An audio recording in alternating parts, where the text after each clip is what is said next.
Welcome to the Anxiety Ridden Moms Club, the podcast where two moms, each with their own unique style, come together to navigate the wild ride of motherhood, careers, and anxiety. I'm Kylie. And I'm Gina.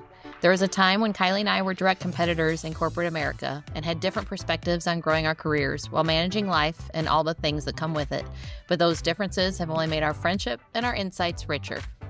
I like to call it trauma bonded, Gina.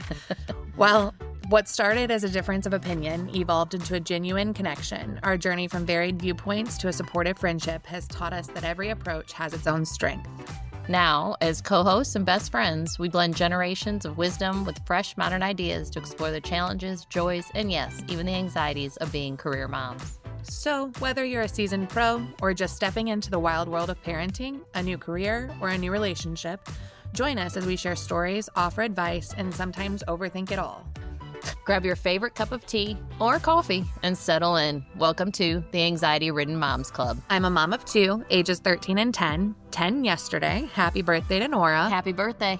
Navigating life, parenting, and anxiety with a lot of heart and a little humor. After spending 15 years in the home medical equipment industry, I recently made a bold pivot into the financial technology world. My journey reflects a commitment to growth, adaptability, and finding purpose in new challenges, both personally and professionally.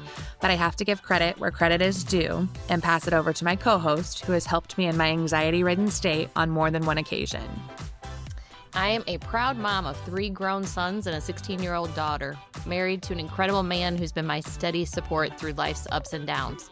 I spent 26 years in medical sales and now work with a home health agency, an environment that allows me to stay close to the kind of care and connection that matters most. Life has brought its share of challenges, but through it all, I found a more peaceful, grounded place. With a lower anxiety and clearer perspective, I try to support others on their own path toward calm, balance, and healing. We both have anxiety and we both handle it very differently. I take a more dramatic approach, while Gina internalizes some of her anxieties, but has also done a lot of work to improve them, and that's why we're here, to work through some of this life together.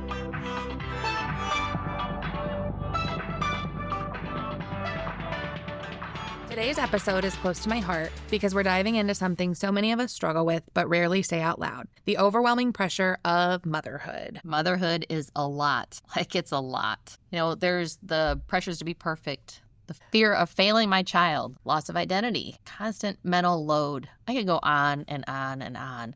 I've been a mom for a long time. I have 3 grown sons and a 16-year-old daughter. So I've seen motherhood in all of its stages, from late night bottle feedings and temper tantrums to teenage attitudes and adult kids finding their way.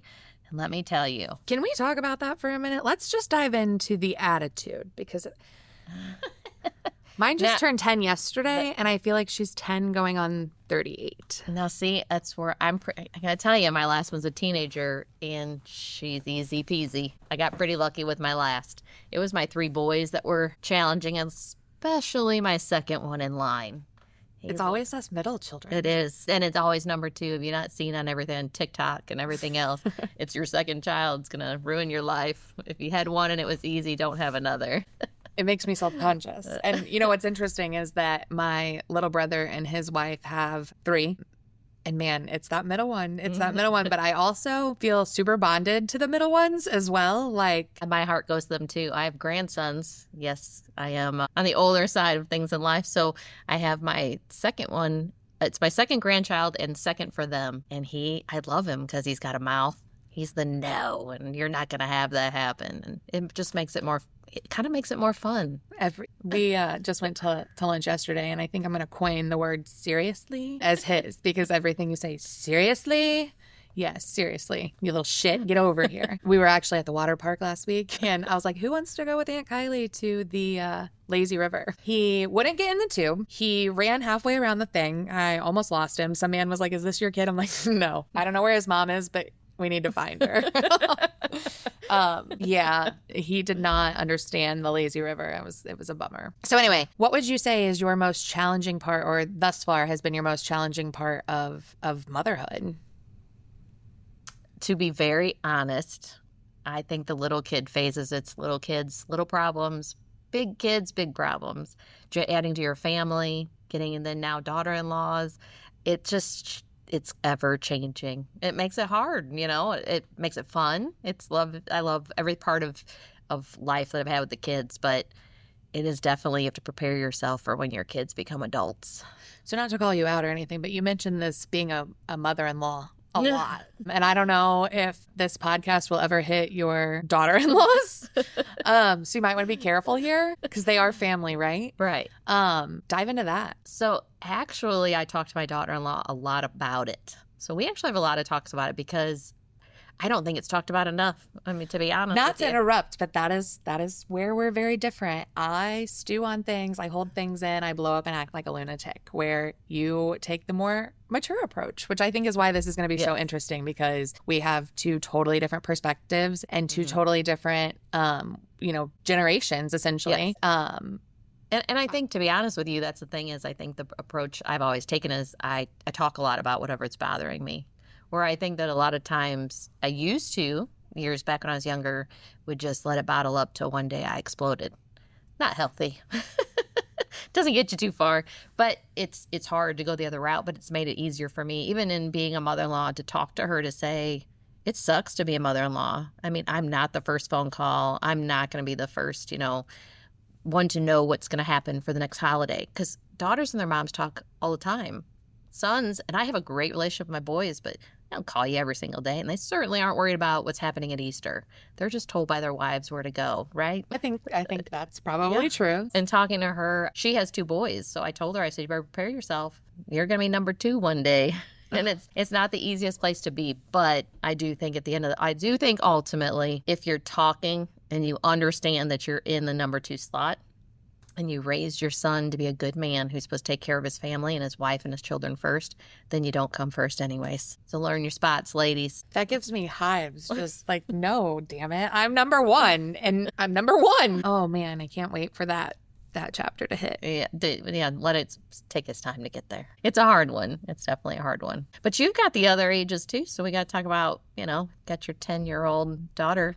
Number 2, and she's 10, and she's exactly, I feel like I didn't act like that until I was in my late teens. I just feel like, and this, we can kind of dive into the world of social media, because I feel like that does weigh so heavily on our kids. And for me, I am terrified of raising kids in today's day and age, because I feel like they're maturing faster. Everything's happening faster. I can't keep up. They know more. I mean, hell, we were going to record this podcast, and my 10-year-old is like, I can edit it for you. What? Like, they're just so advanced. And my young nieces and nephews they can swipe and scroll, and it's scary. But also with my 10-year-old, and I'm not saying that she does or doesn't struggle, but your image, everything is so public these days, and I find myself comparing to other people online, and here we are going public.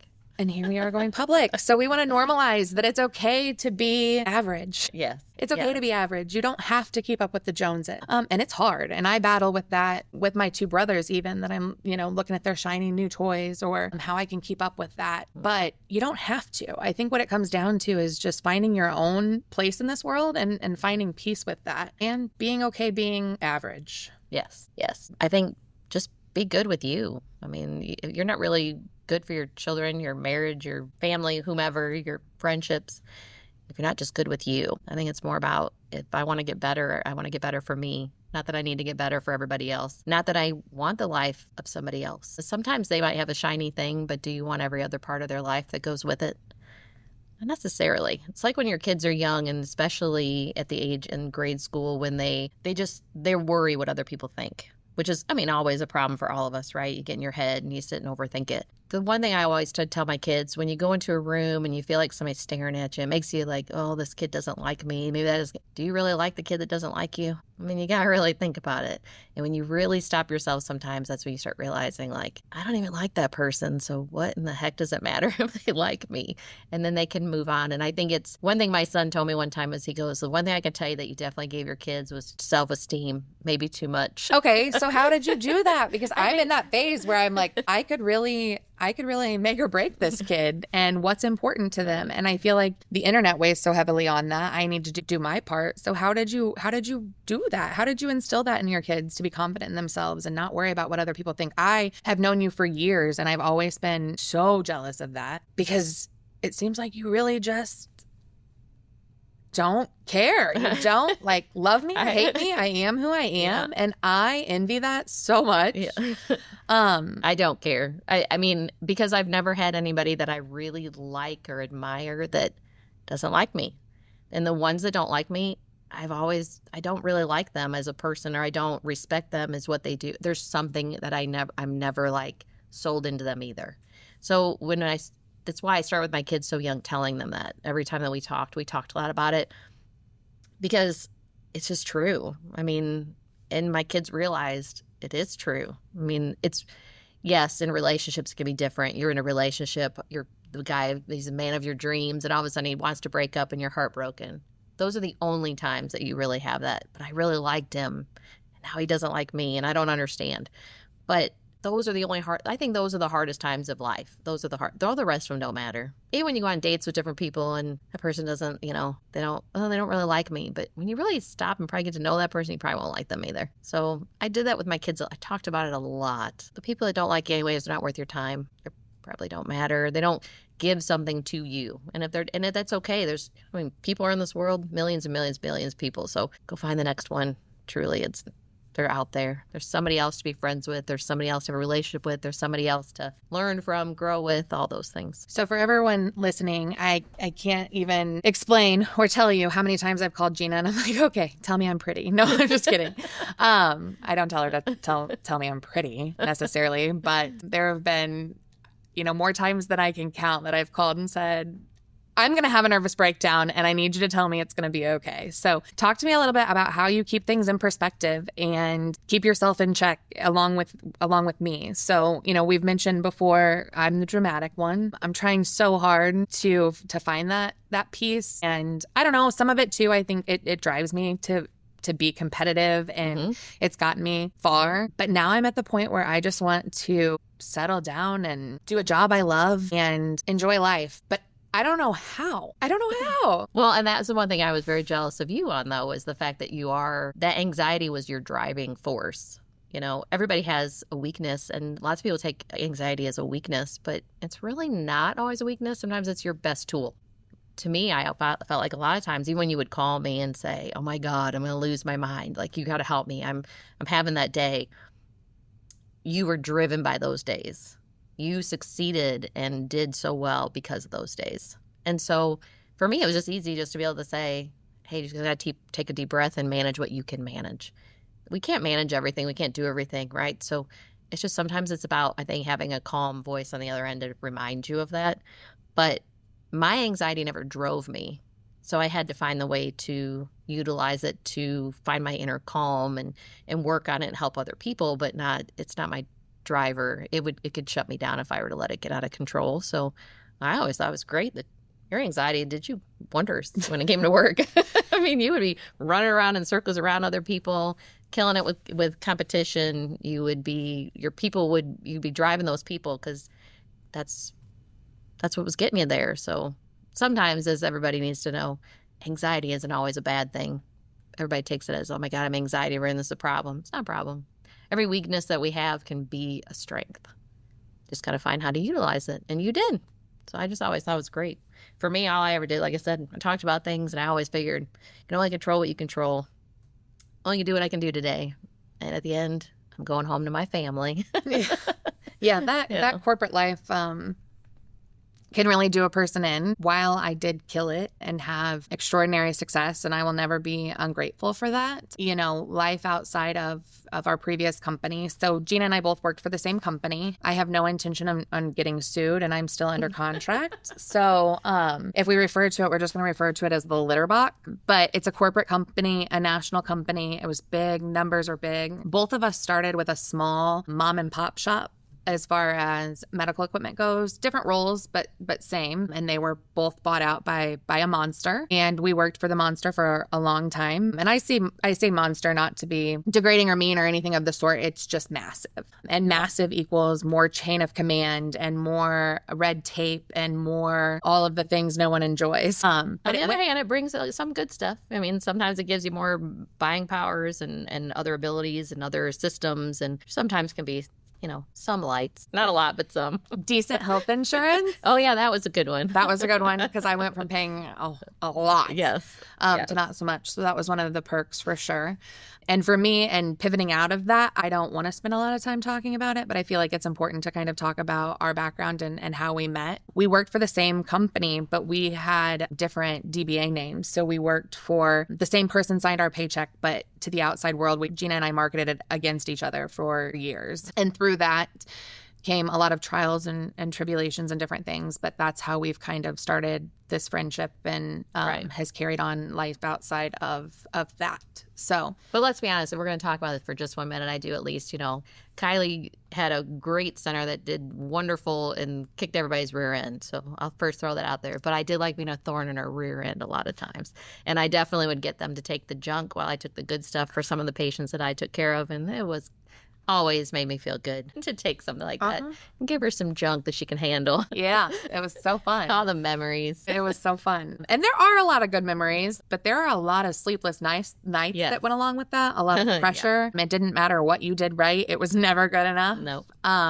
And so recently I made the choice to kind of completely change gears. I had 2 job offers, and one was in the same category, the same realm, and was more money. And I had somebody say to me, this person's a lawyer, and they said, I would make 30 to 40% less to just do my job, go home, and work a normal 8 to 5.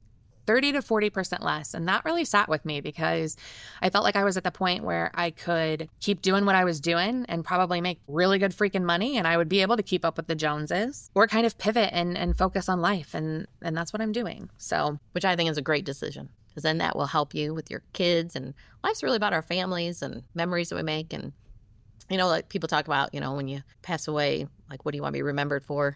Can't say it's that I worked in the corporate world killing myself every day. There were times when at the end of the day, when I sat down and somebody said to me, what do you enjoy outside of your job? And I didn't have an answer, because for 15 years, I had thrown my body, heart, and soul into growing my business, not my business, someone else's business, that they convinced me that I needed to treat it like it was my business. I think that's part of the corporate crap I don't like, because it wasn't my business. It was never my business. I was always working for somebody else, and I am now, but I'm a part of a team that I feel like is a true team, and everybody has their backs, and we're in it together. Yesterday we were 5 minutes before a meeting, and I had made a form for this new company, and their logo and part of their colors are red. So I had made a lot of red things. And finally, one of the team members was like, we got to change that, because red is just like alarming. It's harsh. It's in your face. I don't like it. So I was scurrying up before the meeting and changing everything to a calming blue. And I kept missing a couple of spaces. So I would go in and be like, okay, here's the newest version. They're like, you missed some red. I'm like, okay,